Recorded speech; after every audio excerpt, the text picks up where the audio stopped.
इस युद्ध में भारत के 1383 सैनिक मारे गए थे, जबकि 1047 घायल हुए थे। 1696 सैनिक लापता हो गए थे और 3968 सैनिकों को चीन ने गिरफ्तार कर लिया था। 20 अक्टूबर 1962 को चीन ने हिंदी चीनी भाई भाई के नारे की आड़ में बिना किसी पूर्व चेतावनी के भारत पर भारी आक्रमण कर दिया और उस समय अमेरिका ने अपने हथियार भारत को देने से साफ साफ मना कर दिया।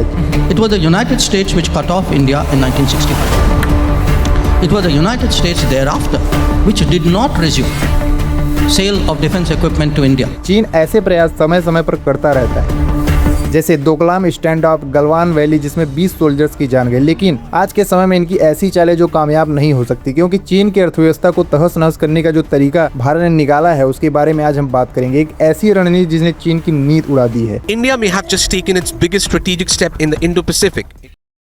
देखिए, जब भारत के चारों ओर बंदरगाह बनाकर चीन ने भारत के ओशियन रूट पर फुल प्रेशर बनाने की कोशिश की और भारत के हर मूवमेंट को ट्रैक करने की कोशिश की, जिसे इन्होंने स्ट्रिंग ऑफ पर्ल्स नाम दिया था। लेकिन इससे पहले कि ये भारत को घेरें, भारत ने अपनी नेकलेस ऑफ डायमंड रणनीति से इन्हें ही घेर लिया और इनके उस रूट जहां से लगभग इनका 25% ट्रेड गुजरता है और 18% क्रूड ऑयल इसी रूट से होकर जाता है। से ही 90 नॉटिकल मील दूर निकोबार आइलैंड पर इंडिया अपना एक ग्रेट निकोबार प्रोजेक्ट अनाउंस करता है, जिससे वह उस रूट पर सर्विलांस लगा सके। इस पूरे प्रोसेस को मैंने एक वीडियो में बताया है कि कैसे भारत ने चीन को चारों तरफ से घेर रखा है, जो आई बटन में शो हो रही होगी, उससे जान सकते हैं। अब आते हैं पॉइंट पे। इतने झटके देने के बाद अब भारत ने एक ऐसा झटका चीन को दिया है कि उसकी नींद उड़ चुकी है। भारत पहले से ही ग्रेट निकोबार द्वीप पर एक विशाल परियोजना बना रहा है, गैलेथिया बे इंटरनेशनल कंटेनर ट्रांसशिपमेंट टर्मिनल, जिसकी अनुमानित लागत 9 से $9.5 बिलियन है, जो 2028 तक पूरा हो सकता है। लेकिन अब इसी के साथ 7 जुलाई 2026 को प्रधानमंत्री नरेंद्र मोदी एक इंटरनेशनल विजिट पे निकलते हैं, उस देश के जो मलक्का स्टेट से एकदम सटा हुआ है, इंडोनेशिया में, जहां वह वहां के राष्ट्रपति के साथ मिलकर 20 ऐसी डील्स करते हैं जो इंडिया को कुछ सालों में सुपर पावर बना सकती हैं। हम उनमें से कुछ इंपॉर्टेंट डील्स को यहाँ पे देखेंगे।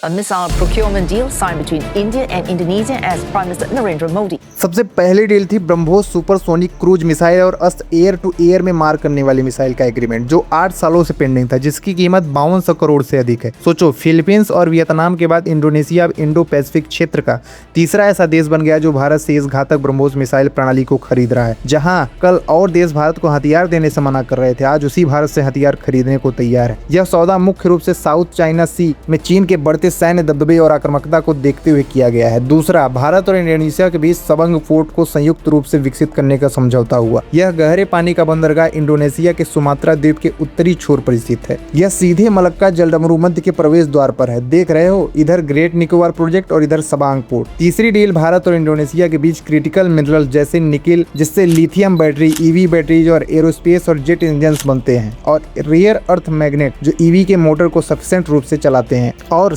सैटेलाइट और रडार में भी इनका यूज भारी मात्रा में होता है। उसके उत्पादन को लेकर साइन की गई, जिससे अब चीन का व्यापार ठप होगा, क्योंकि दुनिया के लगभग 70% से अधिक रेयर अर्थ तत्वों का खनन और करीब 90% रेयर अर्थ मैग्नेट्स का उत्पादन अकेले चीन में होता था। चौथी डील भारत की यूपीआई और इंडोनेशिया के QRIS भुगतान प्रणालियों को आपस में जोड़ने का फैसला दोनों देशों ने किया, जो 2026 के एंड तक हो जाएगा। इससे बेनिफिट ये है कि जैसे आप भारत में किसी भी दुकान पर लगे QR कोड को फोन पे, पेटीएम या गूगल पे से स्कैन करके भुगतान कर देते हैं, ठीक वैसे ही जब आप इंडोनेशिया जैसे बाली या जकार्ता जाएंगे तो वहां की दुकानों पर लगे इंडोनेशियाई QRIS कोड को अपने भारतीय यूपीआई ऐप से स्कैन करके पेमेंट कर सकेंगे। पांचवी डील भारत के CDSCO यानी केंद्रीय औषधि मानक नियंत्रण संगठन और इंडोनेशिया की BPOM यानी राष्ट्रीय खाद्य एवं औषधि एजेंसी के बीच हुई, जिसमें समझौते का मुख्य उद्देश्य इंडोनेशियाई नागरिकों को भारत की सस्ती और उच्च गुणवत्ता वाली जेनरिक दवाओं की पहुंच को आसान बनाना है। छठवीं डील इंडोनेशिया के सिंगासारी विशेष आर्थिक क्षेत्र में IIM बेंगलोर का कैंपस बनाने की हुई। सातवीं deal steel authority of India limited और इंडोनेशिया की प्रमुख स्टील कंपनी PT क्राकाटो स्टील मिलकर इंडोनेशिया में स्टेनलेस स्टील स्लैब बनाने के लिए एक संयुक्त उद्यम स्थापित करेंगे। और ऐसी और डील जैसे टेलीकम्युनिकेशन, इंडोनेशिया ओपन नेटवर्क और अंतरिक्ष में सहयोग जैसी और डील्स भारत ने की। इन डील्स के अलावा भी इंडोनेशिया ने अपने आप को इंडियन DNA का बताया और वहां पर आज भी 47 से 50 लाख लोग हिंदू धर्म के हैं। लेकिन ये सब क्यों मैटर करता है? क्योंकि चाइनीज अपनी प्रेजेंस लगातार इंडियन ओशियन में बढ़ा रहा है। लेकिन एक ट्विस्ट है, इंडोनेशिया चीन का भी बहुत बड़ा ट्रेंडिंग पार्टनर है। Jakarta Bandung high speed rail Chinese investment से बना है। तो क्या सच में इंडोनेशिया इंडिया के साइड है या सिर्फ बैलेंसिंग गेम है? इकोनॉमिक समझो, साल 2005 से 6 में भारत और इंडोनेशिया के बीच का व्यापार सिर्फ 4.3 अरब डॉलर था, जो 2022 से 23 में बढ़कर 38.84 अरब डॉलर तक पहुंच गया, लगभग 9x ग्रोथ। 2024 से 25 में कुल द्विपक्षीय व्यापार 28.15 अरब डॉलर रहा। इन आंकड़ों के साथ इंडोनेशिया दक्षिण पूर्व एशियाई देशों के संगठन क्षेत्र में भारत का दूसरा सबसे बड़ा व्यापारी भागीदार है। व्यापार के साथ साथ पर्यटन में भी भारी उछाल आया है। वर्ष 2024 में कुल